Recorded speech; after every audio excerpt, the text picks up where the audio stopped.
giveaways after the talk. As we welcome Victoria onto the stage, please can you also check out her outfit, because it's really giving. Yeah? Okay, all right, so Victoria, if you'd like to come, and let's just give her a warm welcome.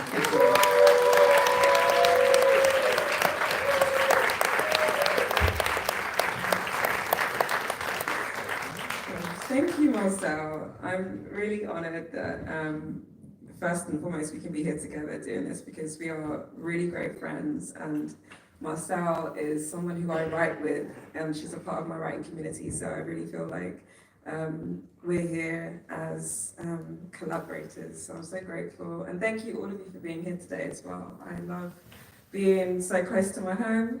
I'm from East London, obviously she's down the road, so yeah, thank you. All right, I'm gonna begin. I've got 2 laptops, so I look like a DJ, or maybe not. But yeah, like when I was asked to write a keynote speech about Black imagination, I was really excited about that prospect, because this is a subject that really fascinates me. So much of my work is based around this idea of the inner world. Quiet, my debut poetry book, is about the Black interior life. It's about the inner world. It's a collection of poems that really thinks about what it means to be what some might call introverted. But more than anything, it's a collection that asks questions about what it means to keep a space inside of yourself that only you have access to. I think these are really important considerations for anyone, but especially for any Black person to have, particularly in a world that became modern as a result of Blackness meaning property. To me, these are questions without which a part of us, perhaps the most intricate, strange, individual, and sacred part, would probably not survive. For me, imagination lies at the center of this. But I guess first of all, we should really iron out what imagination even means in the first place. What do we mean when we say that word? What does the dictionary have to say about it? Here's some of what I found. Imagination, noun, number 1. The act or power of forming a mental image of something not present to the senses or never before wholly perceived in reality. 2, A, creative ability. 2B, ability to confront and deal with a problem, such as resourcefulness. 2C, the thinking or active mind. Interest. 3A, creation of the mind. For example, especially an idealized or poetic creation. And then we have 3B, which I think is really interesting and sort of out. It's like a wildcard definition, but it's actually also very, very important. A fanciful or maybe even empty assumption. So when I look at these definitions, what comes to mind is a kind of power. It seems as though the common denominator is an act of creation. Put your hand up if once upon a time, or maybe even now, you've been called imaginative. Who's been called imaginative? Great. All right. How did it feel to be described in that way? Did it feel good? Great. Or did it? Because maybe sometimes, as children perhaps, when someone was trying to describe us as imaginative, on the one hand, they might have been saying that they saw us as a kind of visionary, but maybe also they were saying that they thought we had a little bit too much of a daydreamer going on with us, or even worse, maybe they were implying that we told lies. Either way, it doesn't matter. I'm only asking us to think about some of the different ways that we interpret this word. In my opinion, the imagination is one of the most powerful things that we possess. I think it's a kind of muscle, one that we're all born with, but also one that we're trained, traumatized, distracted, overworked, or even educated out of using. To lack imagination, to me, seems to exist in a kind of mental poverty. At the same time, literal poverty, the lack of money, is something that many are only able to survive because of their imaginations. Is the imagination inherently good? Put your hand up if you think the imagination is inherently good. Okay, that looks like about 50 to 60%. Okay. We've already decided that it's powerful, but in the words of Spider-Man, of all people, with great power comes great responsibility, right? Everything made by humans in the world is the product of the imagination, and this is where it gets a bit sticky. Somebody imagines this. Light bulbs. We wouldn't really want to be without them right now. So I think they're a good thing. Somebody imagines this. This is, for those who are not familiar with it, or does anyone recognize this place? Elmina. That's right, thank you. So that's Elmina Castle in Ghana. And interestingly, we'll get onto this. That's Elmina Castle in Ghana. Let's hold our thought of what we think that is or what we know it is. Somebody also imagined this. I guess a ship is not inherently a bad thing. A boat, something that carries items across water, is not automatically a bad thing. A boat is actually a really clever invention.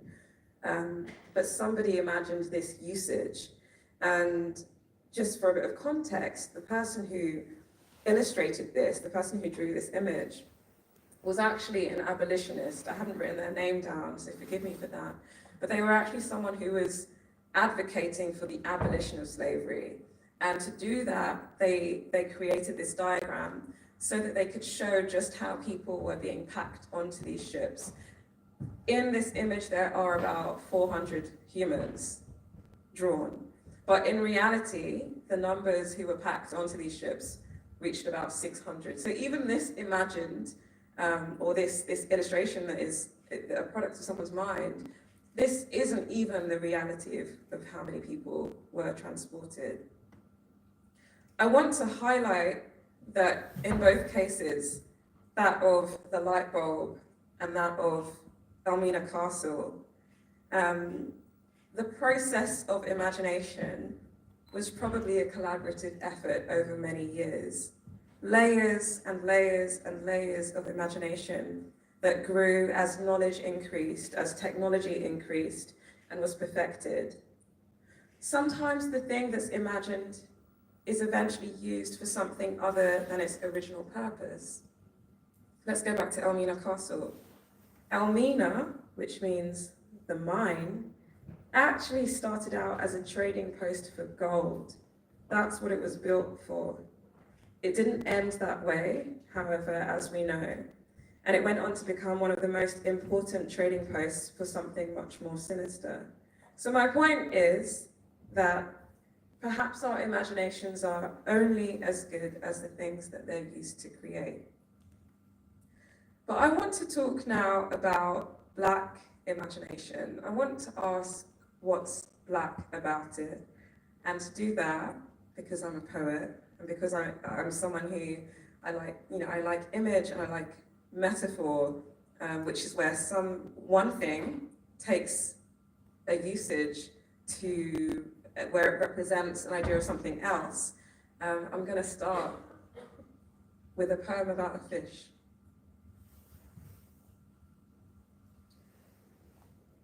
The ultra-black fish. 200 meters down, the light stops.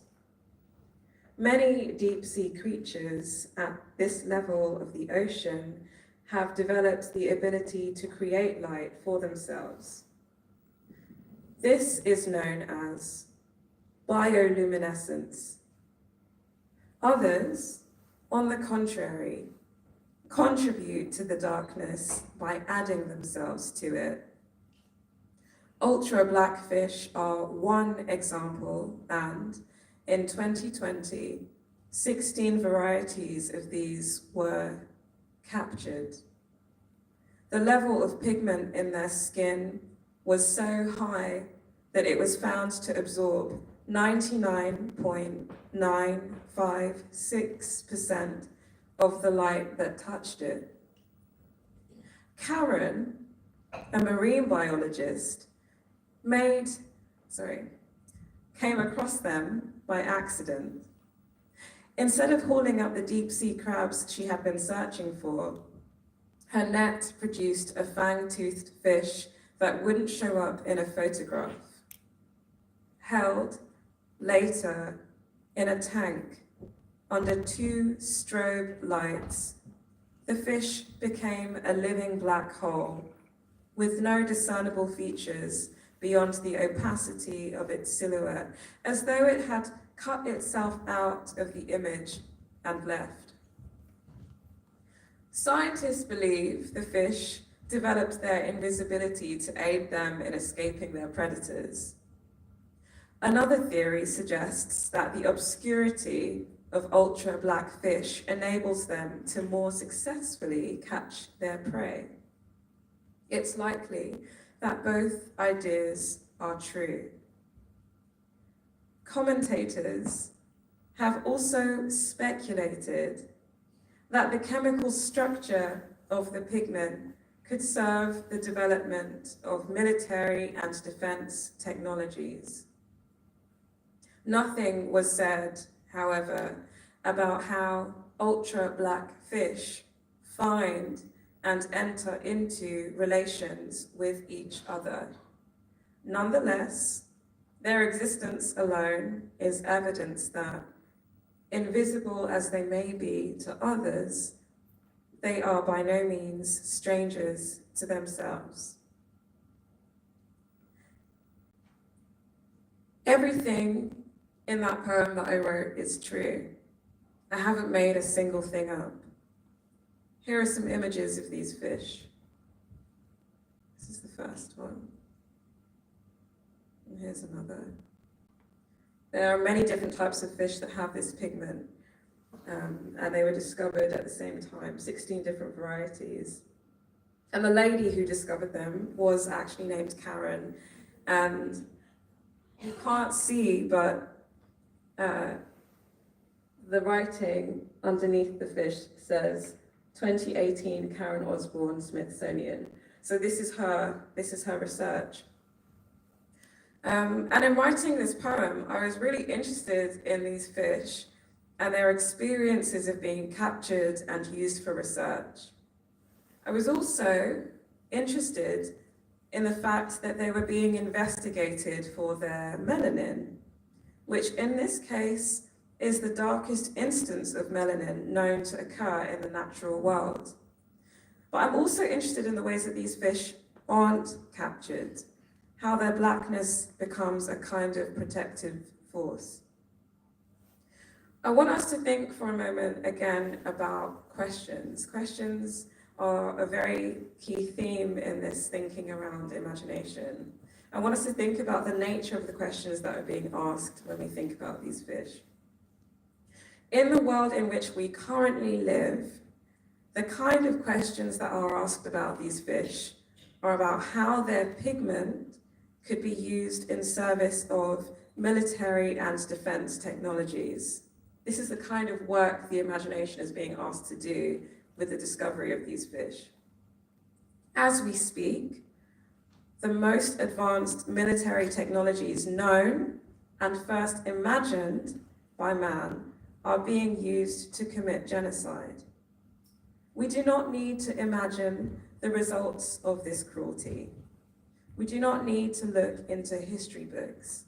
We only need to look on social media. This is the world in which we and the ultra-black fish live?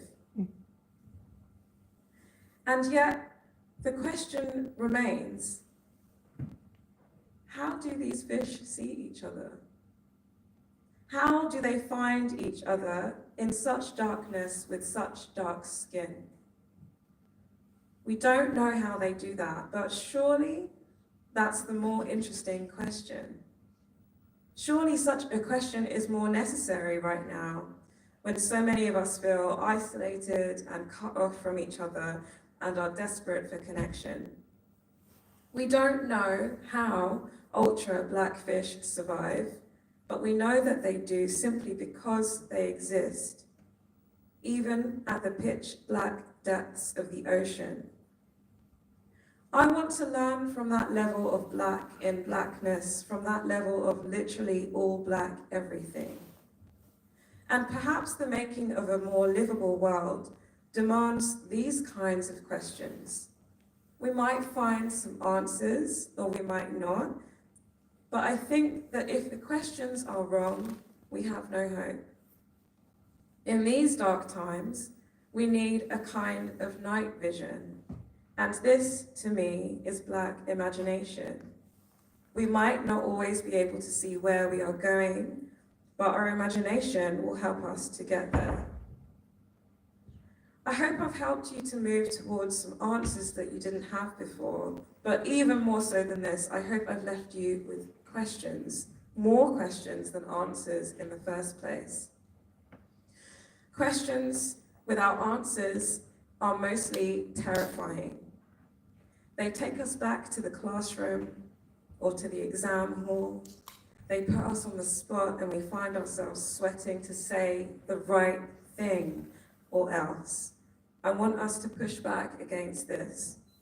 I want us to, as much as we can, receive the questions of our lives as invitations to wonder and to wander, which means to take journeys with our minds and, as much as possible, to choose the window seat on those travels. Probably that means saying, I don't know, a lot more than we're comfortable with. It maybe even means saying, hold on, I need a little more time. I think that's good. I think that's exciting. We are used to seeing questions as potholes, as bumps in the road to stumble over. But what happens when we let them be portals, windows, doorways? This also changes the way that we ask questions of others. What would happen if, instead of simply saying no, or try again, or even yes, well done, when a child answers a question, we sometimes respond, I'd really love to follow your thought process. Please tell me a bit more about how you got there. How would it change our relationships to each other to offer this kind of curiosity? How would it change our education system to have the resources it takes to take this kind of time with learning?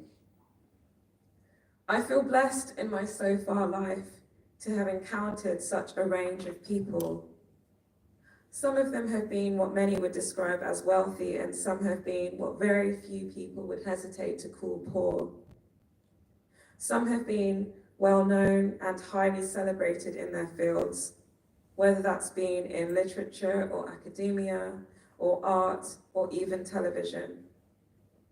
Some have even been individuals that I've been tasked with interviewing. In other words, my job has been to ask the questions. Many have been strangers with whom a conversation has begun by chance, in the queue for self-checkout, at the supermarket, or at a march, or at the park with my son. Some of these have become friends. But regardless of how or where I've met these individuals, what they do for a living or who they've been, one thing has always stayed true. The most fascinating ones, the ones that left me with the most questions, have always been those who seemed the most interested in the world, the most curious. I think right now, especially, the ability to maintain our imaginations in a time where we are told increasingly that our lives are disposable is nothing less than miraculous. So here are my last questions. What interests and fascinates you? What are your flights of fancy? What do you love? Who do you love? And who loves you back? Where do you want to go from here? Is it okay for you not to know? What do you want to see? And what scares you? What can you imagine, even in dark times, with just your mind, which might be just the torch that you need? What do you wish for? What do you dream of? How is it that we can dream not just bigger, but blacker? Thank you.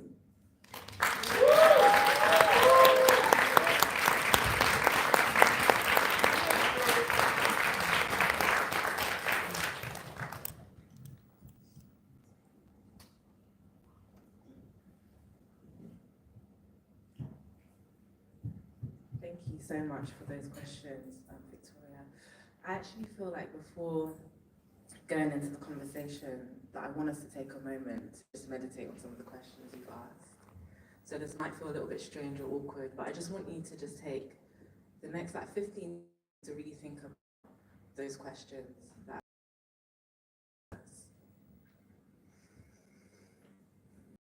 and the answers that come to you.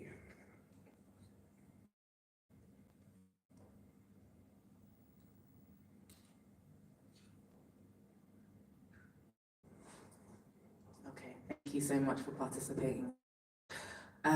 So before we go before we go into our conversation, I just want to say that we will be signing her book Quiet upstairs. So shortly after this, you can go over and grab your copy, get it signed. Yeah, that's what I want to say briefly so I don't forget later.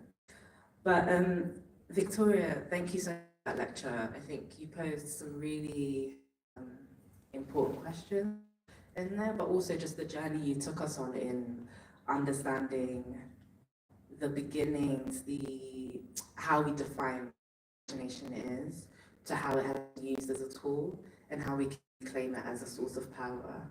And it got me to think about if you can take us back to a time where you can recall a moment where you felt you understood the power of your interiority and your imagination, and not from a point of the ways in which we can internalize introverted labeling as a barrier, but rather how you came to understand that there is a seated power in introspection. So yeah, is there a moment that you can take us back to? Absolutely. And thank you so much for these questions. For me, it was always through writing. And that was a kind of accident because I don't know what it was that told me to write, but from the age of 6, I kept a journal. I remember, for me, knowledge or self-knowledge or not so much even knowledge, but a kind of understanding, a kind of ability to myself came from being able to put it into language and to be like, that's the right word for what I'm feeling, or that's the right framing of what I experienced. And I felt a kind of power from that. And I remember like being at school sometimes and things would happen and I would think, I can't wait to go and write about that. Oh, you're so cute! Who laughed? It's true. Yeah, I know, in the same way that I would think, I can't wait to call a friend about it. Yeah. I would think, I can't. No judgment. Yeah, no. Your friend. I was like, listen. From those pages. I just had this feeling of, I can't wait to write about this. And even now, where there's not as much time, I don't find it as easy to find the time to do that. Yeah. I still sometimes will experience things and I'll think to myself, this isn't going to make sense until I've written about it. And I don't mean writing about it as in like to publish a book. No, to just spend the time translating it into something that makes a bit more sense on the page. Yeah. Yeah. So Yeah. that to me was always powerful. Yeah, absolutely.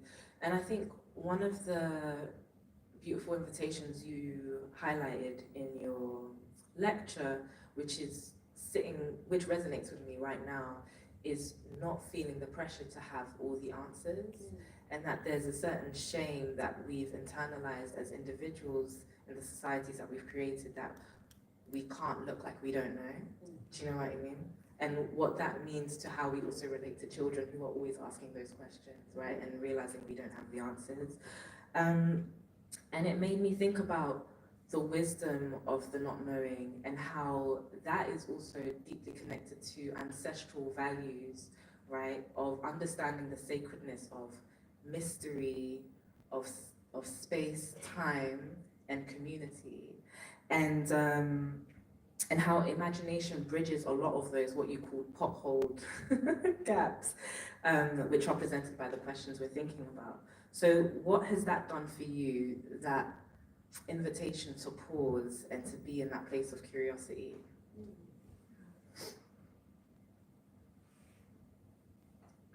I think I get really stressed if someone's asking me to give them an answer for something really quickly. And I've often found that it doesn't lead to me giving the right answer. Right. I've often found that it leads to me thinking more about, how can I make this person happy? How can I... Who are we telling? Like, yeah, literally, who are we telling? You know, yeah. And I think that it's been a really long process of actually having to understand that if I don't know, it doesn't mean I won't always know. And I mean that in the broadest sense of life. I might not even know things right now. I really want to know certain things right now. I'm like, you know what, like, one day you're going to look back and be like, oh, I'm so glad I had that time. I'm so glad I had that time to not know. Because in not knowing, my eyes were so open. I was really aware. When you don't know where you're going and you're in a new country, I think part of what's so good about traveling is that everything is new. Yeah. So everything is even more vivid. And I think when we're in that space of not knowing, we get to live a bit like that. Even if it's a bit scary, we don't speak the language, we don't know that many people. It's a very vulnerable position. And I've learned that if I can take my time to answer a question, even a question that I'm asking myself, it's just a richer experience. I get to stop and say, what's that bird? Or this building is interesting, who built it? I get to take my time. Whereas if it's just deliver, you can be extremely functional and people can be even very impressed by what you're doing, but you can also be not enjoying that process because you're just about productivity. And I don't think that's how we're supposed to live. Okay, thank you for that. I have two more questions for you, Victoria, and then I will be opening it up to the audience. So if you do have any questions floating about in your mind, do make sure to put your hand up when we open it up for audience Q&A. Okay, so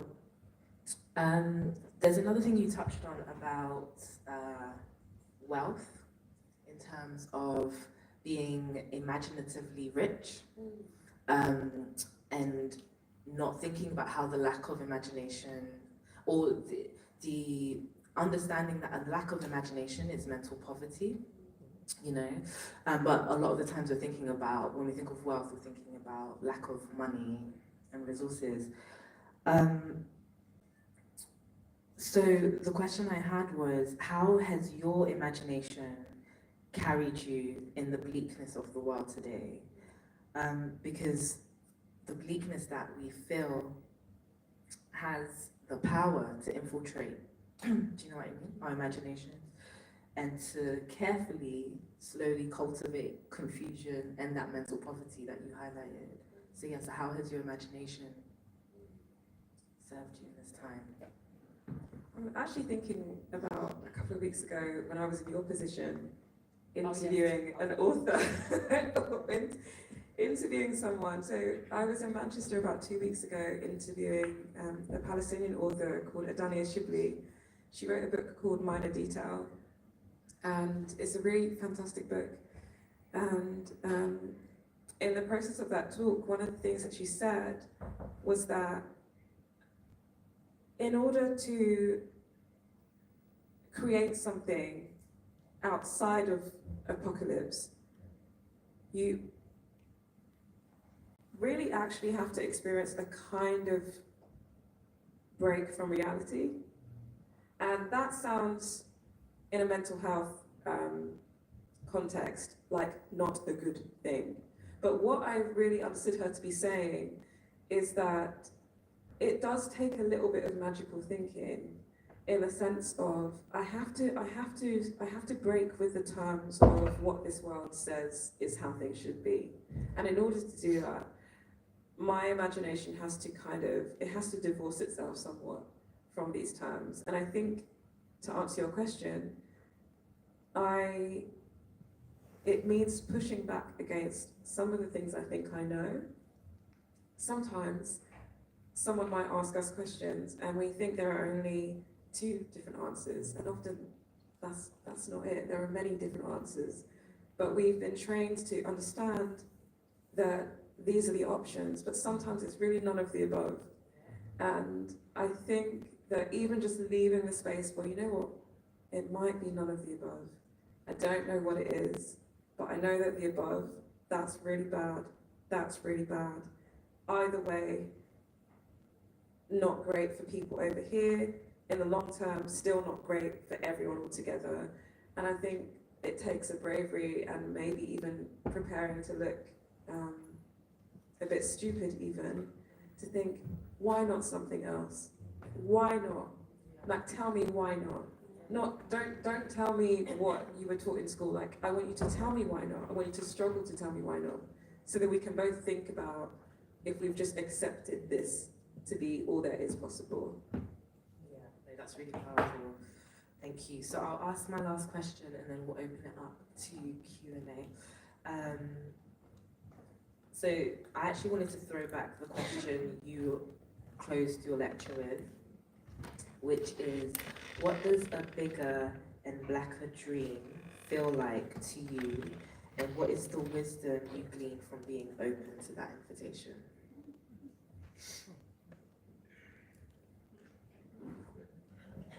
You asked us, girl, so I'm gonna say it. It's true.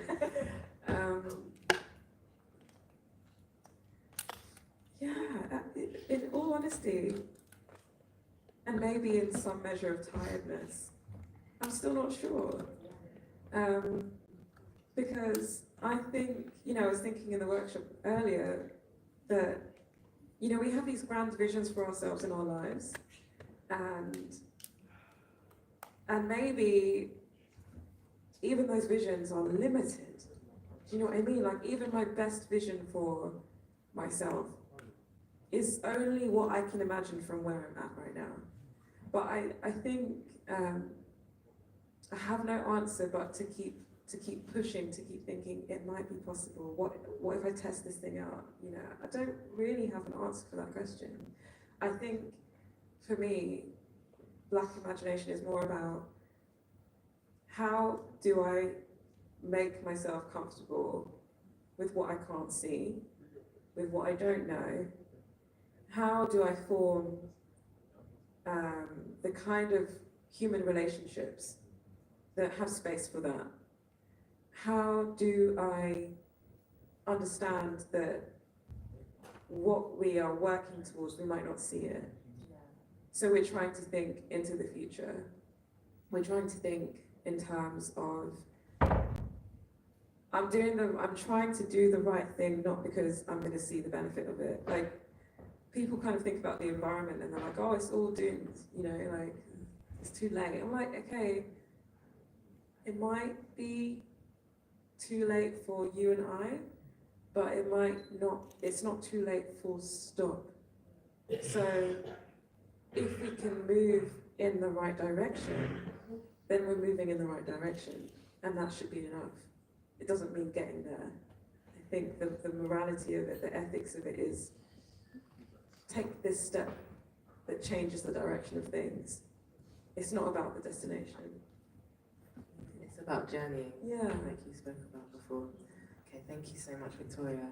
Okay, so we'll open it up to audience. I think we have Gabriella and John with the roving mics, yeah? Perfect. Cool. Oh, is it Richard? You're gonna do it. Ah, okay, I thought it was, okay, my bad, sorry. Okay, so does anyone have any questions at this point that they would like to ask Victoria? Yeah, sure. Richard, could we go to the front here? Thank you. Hello, Victoria. Can you hear me? Thank you so much for your keynote. It was very fascinating. It touched on a lot of things that really resonate with me, so I really appreciate hearing it. I just wanted to ask a sort of unfully formed question, if I may. I'm really interested to hear your thoughts around this sort of trinity that exists of imagination, knowledge, and power, particularly as it relates to Blackness and Black identity. So the reason I'm asking is because when I think about things like Orientalism or initial moments of colonial contact, a lot of those connections, those interactions were sort of born out of the imagination, particular sorts of imaginings, and those imaginings sort of transitioning into forms of knowledge that then can be used to exercise forms of power. And I'm interested in how the Black imagination can sort of function now as some sort of antidote or remedy to those sorts of imaginings that have created that sort of knowledge power kind of connection there. Yeah, I think you know we exist in. It's not enough just to think, okay, I'm Black and I have an imagination. Great, anything I imagine is gonna be like it's gonna be the antidote, and that's not what you're saying. But I think what I'm trying to gesture at by saying that is that we are approaching a point where we're having to think about what do things actually mean. Like, for example, I think it might be Yale University, I might have it wrong. I've heard that recently, like Beyonce, there's going to be like a curriculum on Beyonce, and it's like, and it's in the context of Black radicalism. And people are just having to come out and say, I'm sorry, this is not, Beyonce is one of the most incredible performers to have ever walked this earth. Whoever wants to come and fight me about it, that's what I said, okay? But, because I know you guys, she's got fans, right? She's got fans. But what I'm saying is that it's okay not to call her radical. It's okay. And I actually think it's important because if we're thinking about the imagination, we're thinking about power, and we're thinking about trying to not do this domination thing, trying to not do this hierarchy thing, we have already internalized this domination thing, this hierarchy thing. It's okay to say Beyonce's a capitalist. It's okay to admit that. But we're not trying to do that. So to answer your question, I think my answer or my kind of research is to really look at other cosmologies, because I think about that Frank Ocean lyric a lot where he says, I'm living in an idea from another man's mind. And that to me is how it feels to be alive right now. I'm thinking all of this, the last 500 years, is the result of people's ideas about how humans should interact.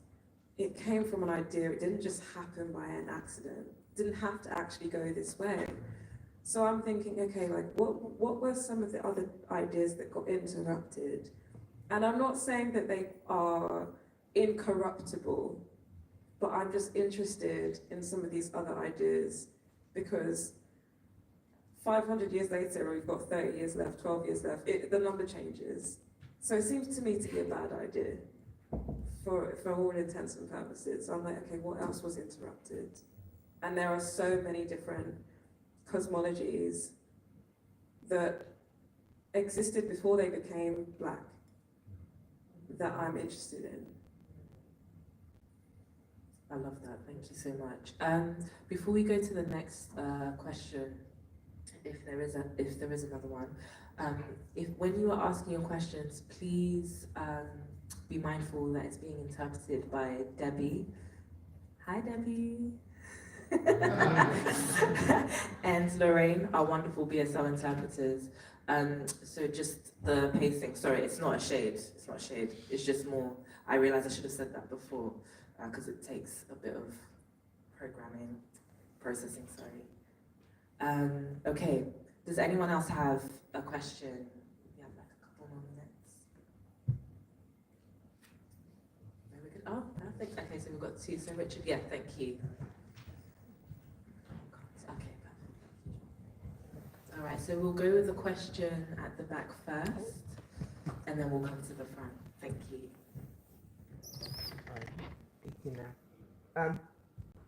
It's more of a comment. I just wanted to say, it's so powerful when somebody says, I don't know the answer yet, or they refrain from giving the answer, because it then shows that you're about to grow.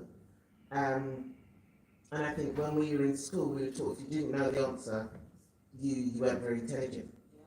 I was taught, and I didn't learn that until I was a lot older, that a bright person isn't someone who knows the answer straight away, but it's someone who's willing to go away and research it, willing to go away and find the answer. And there is no right or wrong answer.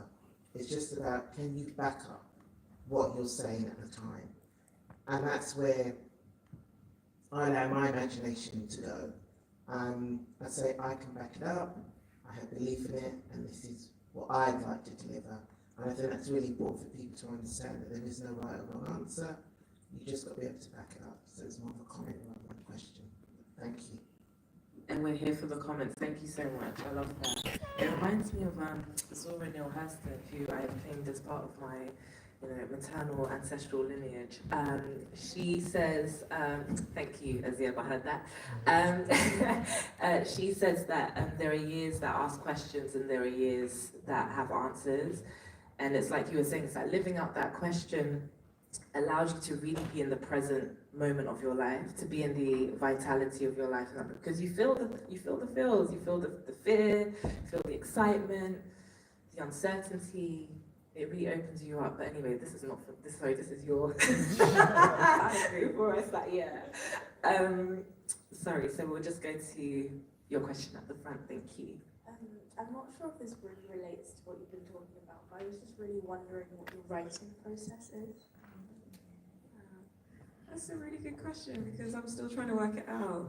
And I say that more so because I'm on the other side of the portal, which is having a child, which is a completely life-altering predicament to find oneself in all kinds of great and strange ways. But I guess what I know is that I'm a nighttime person. I really like the nighttime. I really like listening to music at nighttime. I like writing. Like since like 15, I would journal at night. No one else. I mean, who was going to email me at 15? Like, what kid did I have at 15? I was in my parents' house, staying up to write. And I think that's just, I don't think that's going to change. There are people who function really well at like 6 a.m., maybe 9 a.m. They keep regular hours. But as for me, the way my thoughts move when the sun goes down and when I'm alone, there's a kind of magic that I can't really access at 6 a.m. unless I stay up all night until 6 a.m., which I have done to write. And I can test to that was a deadline. But yeah, nighttime, music, sometimes music that comes from like scores and stuff, like from films. What I've also found interesting is that when I'm writing poetry, I don't read a lot of poetry.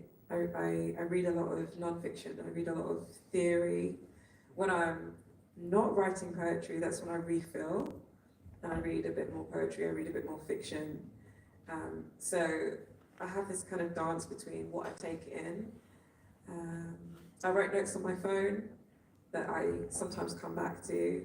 I keep a journal still when I can, and that to me is kind of a place to. I read my journal as well. I read it back. Sometimes I go to things, but yeah, the journal is a place where I kind of. That's most of my writing practice actually. That's the one consistent thing is that I will write in my journal, not every day, but often. So that's the best I can do. Thank you. Thank you so much for your question. Okay, we have time for one more question. If there is, hey Dean. Okay, cool. Thank you, John. Are there any questions that your child has asked you that have kind of like opened your mind, blown your mind, made you have to go do some research, or really just kind of stuck with you? Oh, that's such a sweet question. Thank you, Dean. Shout out to Dean Atta and Keith Jarrett, who are part of the poetry community that I'm so grateful to have. He's actually, you know what? He's only 2.5, so he's kind of just coming into language and doing really interesting things with it. And but the most interesting question he asks me very often is, "What's that noise?" Have you heard him do that? Yeah. Sorry. Yeah, and that sounds like such a simple question, but actually I've realized that every time he asks me that, it's not the most obvious sound that he's asking me about. Like, how do I explain this? Like, what's that noise? Okay, it's not, oh, what's that noise? It's a dog. No, it's, what's that specific noise in the car? Like the what do you call the thing that tick, tick, tick, tick, tick? Oh, the indicator. That's it. Yeah, like really specific sounds, like such that I've had to stop myself and not just be like, it's the car. Like, no, like what part of it, So I think the questions are going to come. Like once he has the language to ask me bigger questions, I'm like, okay, yeah, you got to be ready.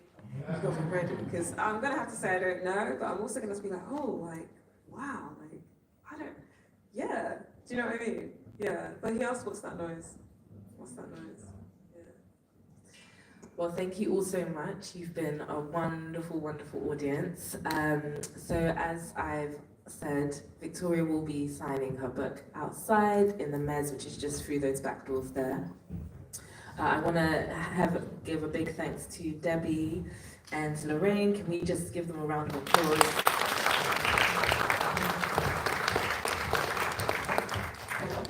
Yeah, this work is not easy, constantly actively listening, so thank you so much. And I want to give a big thanks to Victoria. Thank you for your thoughts, thank you for your words, for the language, and for the questions that you have invited us to ponder on, so thank you so much for that. I'll call Azir, the CEO, to come up and give the final thanks.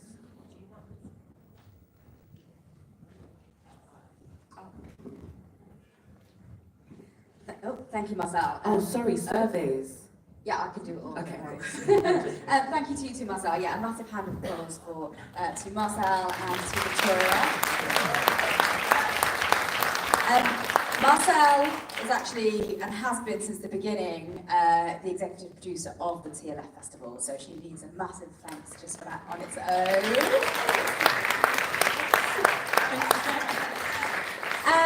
That is actually, so this is the kind of the closing moment of our day programme this year.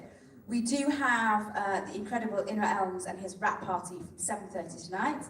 So if you haven't got a ticket, please go get one. So please do stay for that. I'm going to call the incredible TLF Bernie's team down for the annual Team TLF photo. I'm also going to invite our signers, if they'd like to join the photo, our interpreters, if you'd like to join the committee, you have been a part of this festival from the beginning, and your support has been so wonderful. So you are more than welcome to join, but please give another round of appreciation for Jenny and Lorraine. Thank you also to our partners this year, especially to Deaf Fest, who programmed a series of incredible curtain raisers for us this year. Also, thank you to Black Ballad.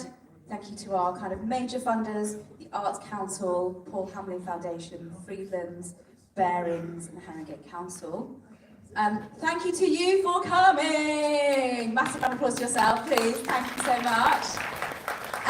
If you haven't filled out a form, by the way, you guys are very, very clever. When I said fill out a form and get a coffee, the line was long. What I should have added is, it's great that you filled out the form. If you didn't do the QR code, it would be even extra great if you could do the QR code for us, please. So feel free to go back and do the QR code. That makes a massive difference. I know it says there's like 1,000 questions. It's not really that long, but it does make a massive difference to us. So please do the QR code. The work that we do here, where are the team? Come down, start to come down, team. The work that we do here cannot happen without support. Support like you guys coming, but also actually all arts organisations are really struggling at the moment. We are a charity. We do make no profit. We keep our tickets as low as possible.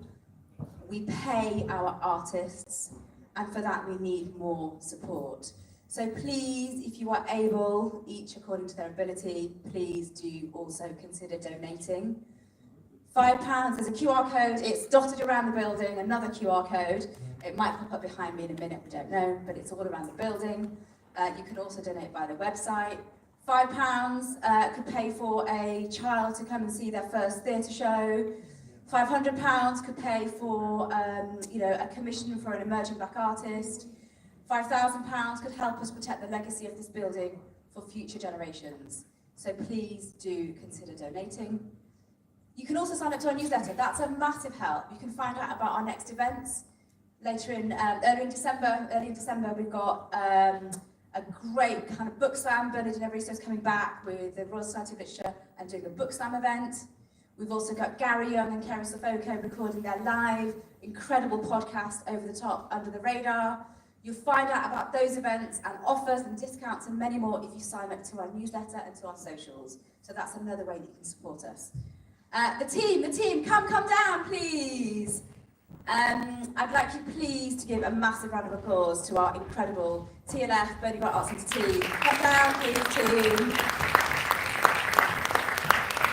Marcelle, you're not allowed to speak. All right, thank you, everybody. Right, we're going to have a quick team photo. And then, as I said, that finishes the end of the day programme. If you have a ticket for the day programme and you've decided you'd like to stay with us for the wrap party, please just let box office know, and then you'll be, there's a discount if you come to the day. There's a discount for the evening. So please do stick around. But other than that, thank you very much for coming, and we'll see you next year.